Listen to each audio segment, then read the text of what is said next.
What's going on, guys? Welcome back to Nacho Wrestling, and in today's video we are taking a look at wrestling theme songs. More importantly, we are taking a look at why I believe wrestling theme songs have devolved over the past few years from an overall lack of quality and from an overall lack of memorability, because we used to live in an age where everyone on the roster had amazing theme songs, iconic theme songs that you wouldn't be afraid to play in your car, theme songs you wouldn't be afraid to listen to on your headphones or earbuds.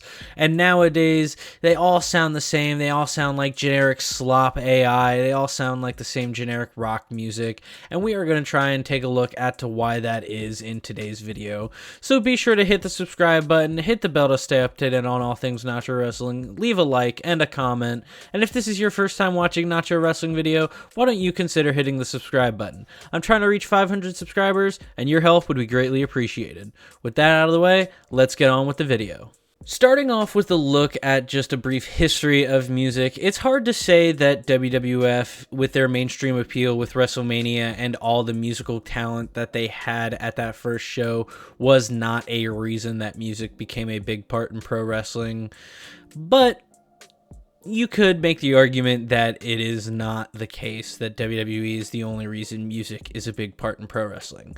Because you had the Georgia Championship Wrestlings, you had the other territories who had obviously other stylings and other things that they liked, so they had other genres of music that they liked that they incorporated into their wrestling.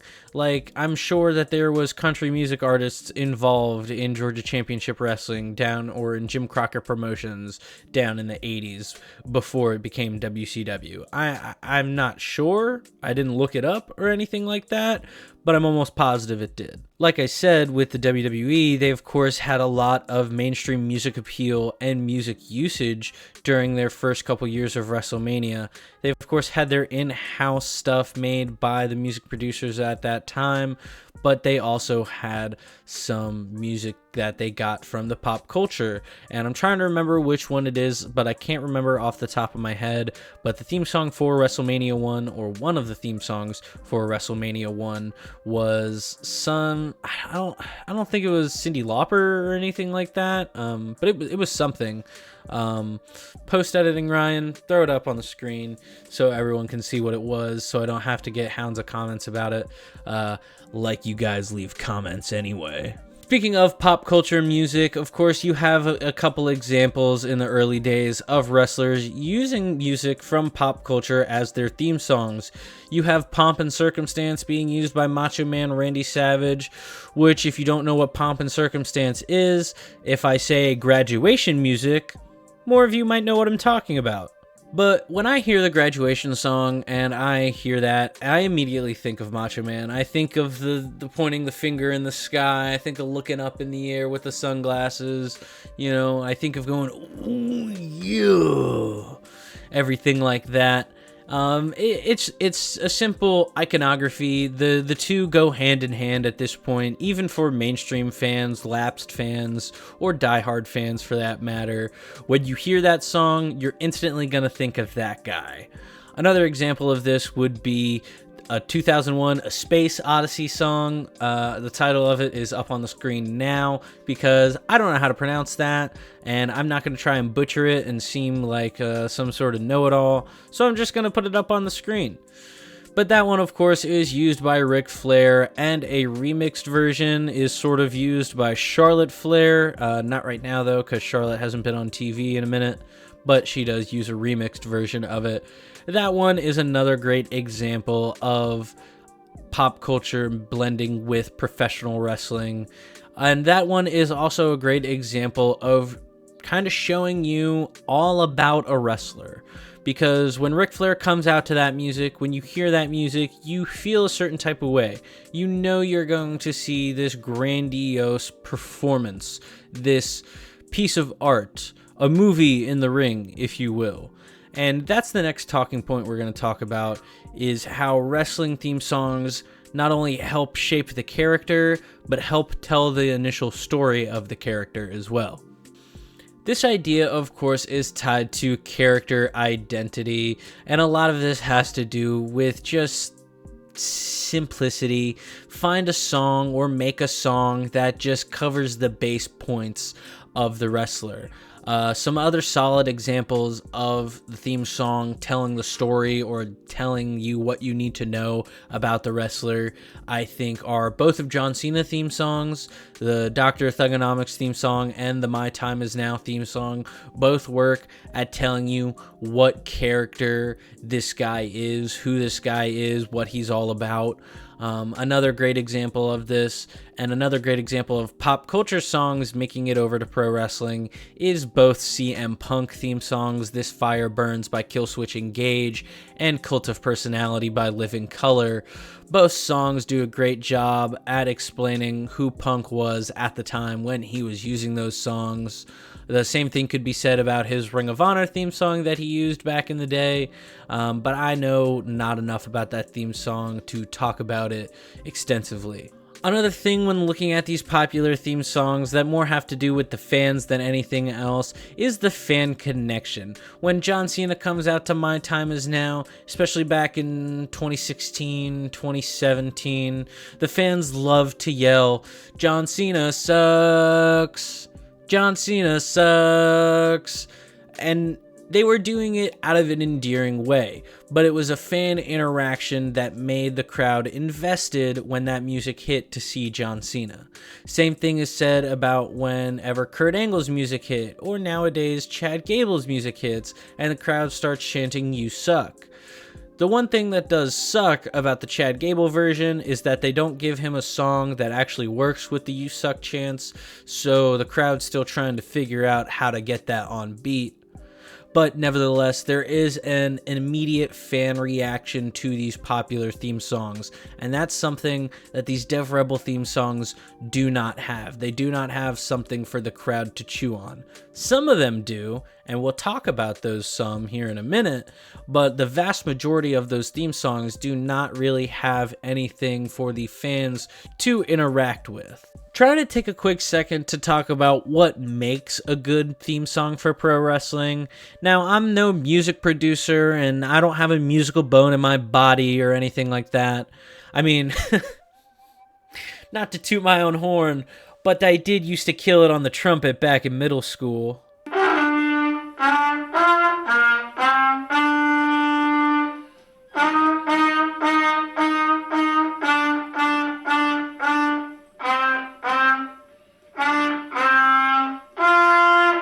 Nevertheless, I still do not know what it takes to make a song, let alone a wrestling theme song, so I'm not going to try and sit here and tell you what type of melodies, what type of instruments, what type of hooks. No, not hooks, like the musical thing. I'm not going to try and tell you what exactly it takes to make a good song. I'm just going to list a couple of theme songs that I think scratch my brain the right way, and I think they scratch the brain of a lot of people the right way, because they're theme songs that constantly get talked about or are still around to this day that are just really solid. I mean, there's no other way to describe them. They're just really good theme songs. The first one that comes to my mind is the Kevin Owens theme song. Something about this just works when you hear it, when you hear those guitar strings, when you hear the drum pad behind it, it just works. It really does. And it fits Kevin perfectly. I think there's a reason that it has stood the test of time from when CFO $sign first came into WWE and made it for him in his debut in 2014, and he's had it ever since. He hasn't had anything new created for him by Def Rebel. He hasn't had some sort of licensed music come in from like a musical artist or anything like that. He's stayed true, and he's kept the same theme song. Just realized I used a really bad lisp there. He kept the same theme song. He used it over and over again. He hasn't changed it. It's really good. I mean, what's there not to talk about with the Kevin Owens theme song? It's a simple classic, something that you can listen to while you're working out in the gym, something you can listen to while you're just working at your desk. You know, it's just a really good song. Another one that I think is really solid and sadly was replaced about a year or two ago, or a year and a half ago, I want to say, was the OG AJ Styles theme song. This one really has a quick it really had a quick iconography and quick memorability to it, especially with the way AJ Styles debuted at the 2016 Royal Rumble. Everybody hears the song, they hear the yeah. I'm trying to think of how that goes because I can't actually play the music for you guys. But you hear that stuff, you see Roman's facial expression, and then he comes out. It just worked perfectly. And then, you know, that weird Def Rebel version they had where it starts off with him going, "You don't want none." It just doesn't hit the same. It's a great example of de-evolution. And I don't think there's more to say about the AJ Styles theme song. It hits. The OG one hits. I miss it. I hope it makes a comeback whenever AJ Styles comes back. Lastly, I want to take a look at a female theme song because I have been talking about the men constantly this video, but the women have banger theme songs too. And of course, one that comes to my mind immediately is Becky Lynch's theme song. The way the fans just cheer along and do the whoa, whoa, the way they do that, it's intoxicating. It makes you want to do it when you're watching at home. The way she comes out through the pillow of clouds and everything like that. It's so fun. It's a very energetic entrance. We have not seen that entrance in a while. Maybe, fingers crossed, we'll hear that theme song again at the Royal Rumble this year. Who knows? Maybe not. But it's a really good theme song. It's another example of something that CFO $sign made that has stood the test of time and not been replaced. There was some fear of it being replaced, I think, about 3 years ago. I feel like there was a rumor that Becky was getting new theme music, especially when she was doing the Big Time Bex gimmick. But she never got new music. She's had the same theme song, and it works for her. Hopefully she never loses it. Hopefully it never changes. Watch me say this and her get new theme music at the Rumble this year. Cycling back to the fans and talking about this fan interaction that I just mentioned with Becky Lynch and that I talked about earlier with John Cena's theme song and Kurt Angle / Chad Gable's theme song. One thing that the fans love to do is sing along, call and response, or, you know, just chant some way or another along with the theme song. I think obviously there are some major examples of this in WWE. Of course, you have Seth Rollins singing along. You have the Cody Rhodes Whoa. These are the two major ones. I think some ones that don't get talked about enough are the LA Knight one, where the crowd will say his name along with the announcer, which you could argue that one's technically not part of the theme music, but I think the entrance of the wrestler along with the theme music and the announcing of his name and everything, or her name and anything like that, I think that is all a part of the entrance, and that's all one thing.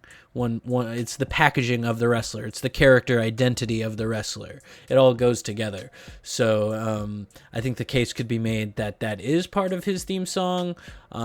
Besides, LA Knight does have a banger of a theme song, and who's going to argue with that? One last example of the crowd chanting along and interacting with the theme song is, of course, down in NXT. The current NXT champion, Oba Femi. Well, I don't know if the crowd is grunting or saying a word, or if they're just like going like, woo, woo, woo. Whatever it is, I'm not sure. If someone could kind of tell me, like, if they've been to an NXT show with Oba Femi and they could tell me what it is, that'd be great. I'd love to know. Because I love Oba. Oba's great. I think the fact that he has quickly established something to do with the crowd during his entrance really shows how quickly he's going to rise up the ranks in WWE. Live interactions go a long way into making a crowd invested in seeing the wrestler, and more importantly, they go a long way into rejuvenating a crowd that may be dead in the middle of a show. I've talked about it all video, and it's time to rip the band-aid off, but holy shit! Def Rebel has been making some garbage music for the WWE lately. There are, of course, a couple of standouts, and we're going to get to those standouts in just a few seconds, but a lot of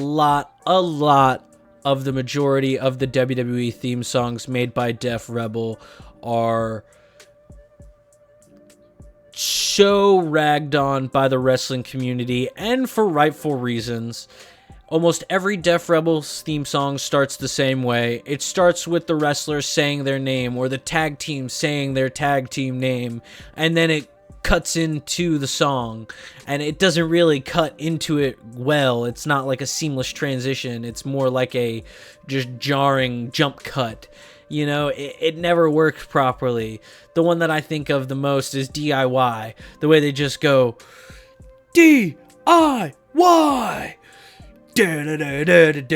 Like, what the fuck are you doing? It's mind-boggling to me. It's literally head-scratching. I literally had to scratch my head.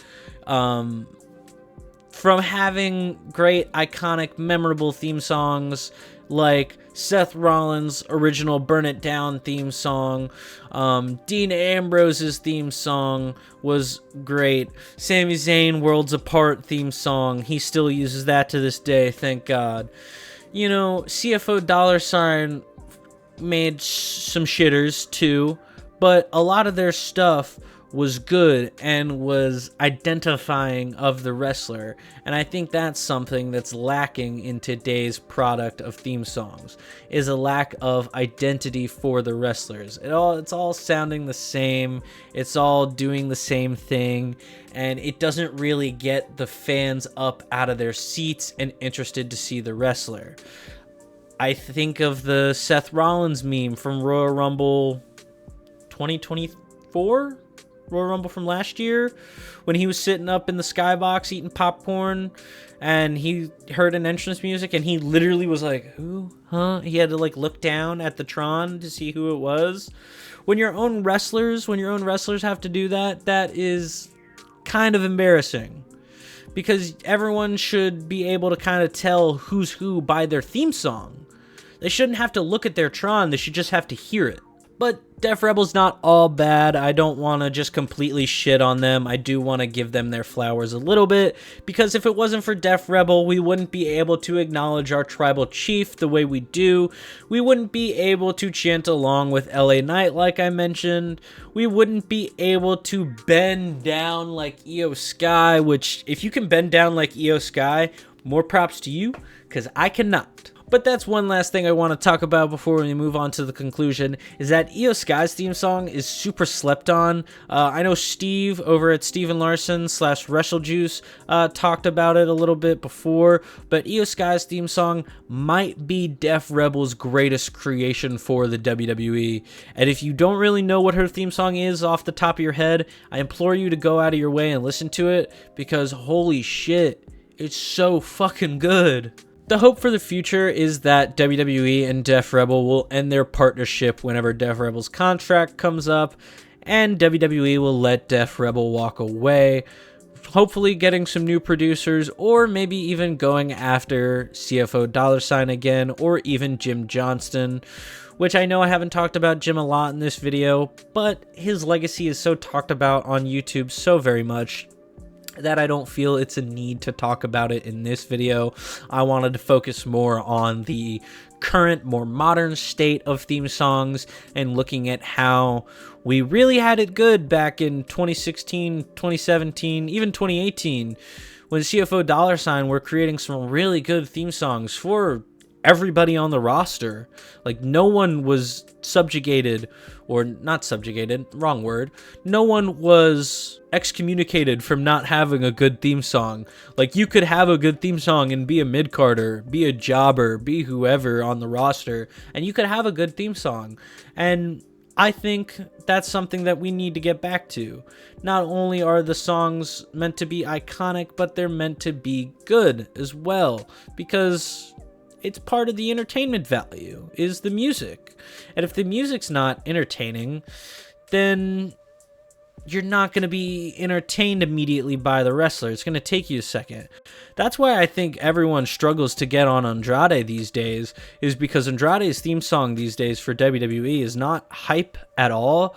It's very boring, it's very low, it's very melancholy, and it doesn't do anything for him.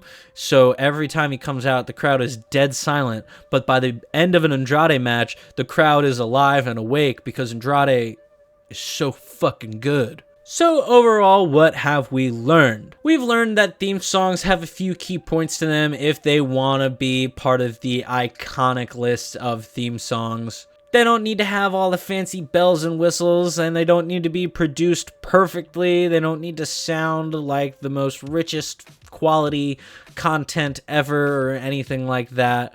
But they also don't need to be sounding like they were produced in 5 seconds in a garage on a potato. It also doesn't matter if it's a licensed song from a band out there in pop culture like CM Punk's theme songs, or if it's a song produced in-house like John Cena's theme songs or Kevin Owens or any of the CFO/Def Rebels theme songs as well. We've also learned that the best way a theme song can not only resonate with the fans, but resonate with the wrestler is if it encapsulates the wrestler it is representing. As a whole, the fans need to make a point to remember that it's not the wrestler's fault if they have a shitty theme song.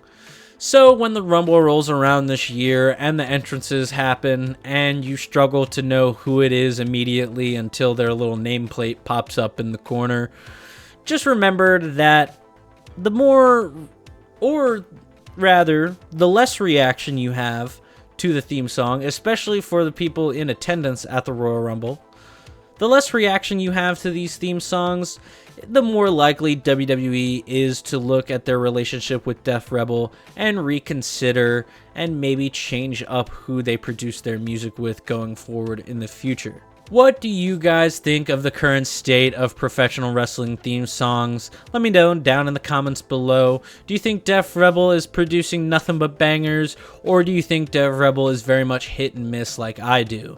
Like I said, let me know down in the comments below. Be sure to like, comment, subscribe, hit the bell to stay up to date on all things Nacho Wrestling, and I will see you guys next time.